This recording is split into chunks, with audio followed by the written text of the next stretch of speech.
मई में ओकर दिन धरा गई, जून में जयमाल पर चढ़ल बिया, जुलाई में विदाई हो गई। हाँ स्टेजवा पर चढ़ल भी। हाँ ओकरा पर तू चढ़ल बा। अरे मर्द बिना जगह का मत बोलनी। जयमाल पर भी या दुल्हा का हाथ में भी माला बा, दुल्हन का हाथ में भी माला बा। प्रेमी का मन नहीं मानल, पहुंच गई टुकुर टुकुर ताकता।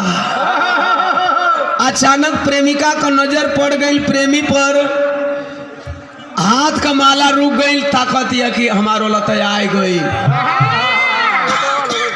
पहिलका आई गई।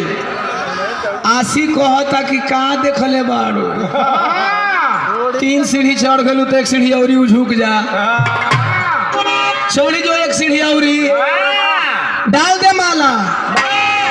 लेकिन जौन करो तारू तौन ठीक नहीं खो करो, फिर भी हम खुश बानी।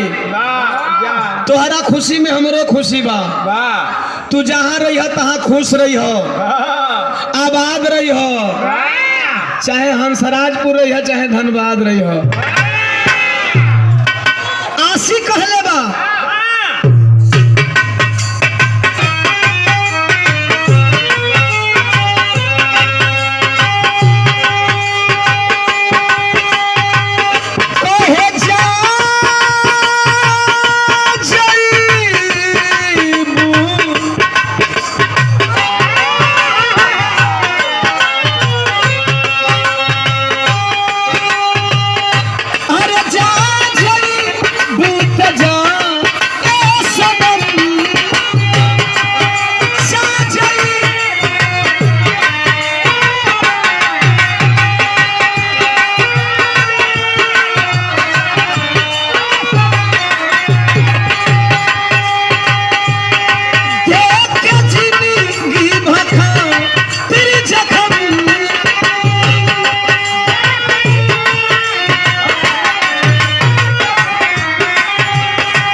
जनी सोचा हमारा बारे में,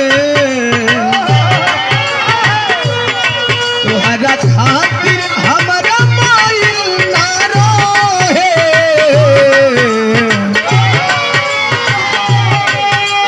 प्यार काल परसों के कोई न रहे, भुला गईलू ऐसे जैसे भाई न रहे।